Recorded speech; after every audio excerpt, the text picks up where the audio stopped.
željama uspijeva. Župa Veli Iž jedna je od rijetkih koje je uspjela očuvati glagoljaško pjevanje. Pod visokim pokroviteljstvom i u nazočnosti predsjednika Republike Hrvatske Ive Josipovića u mjesnoj crkvi predstavljena multimedijalna monografija.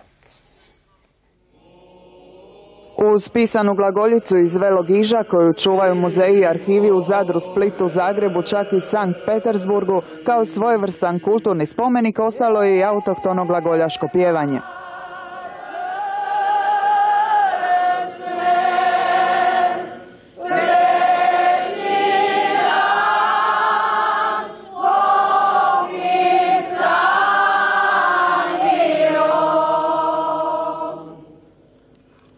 To je nastavak na staro i nastojimo da se ipak mlađi uključuju i da se to ne zaboravi, da se drži. Nam je od mladosti u nama i mi to sa voljom, sa željom nekako sve radimo, to nas ispunjava. Ali sad se u zadnjih ovih 5-6 godina to obogatilo i počelo se više pjevati.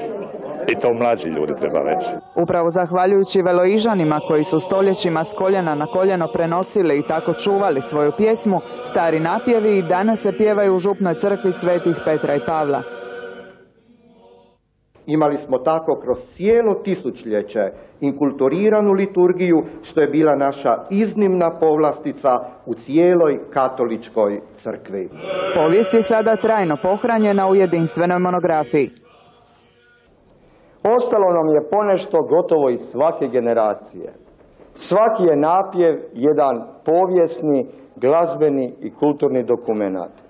Dobar dio ih je otegnuta, tugaljiva i opora prizvuka, baš kao što je bio i život težaka i ribara na ovim hridima.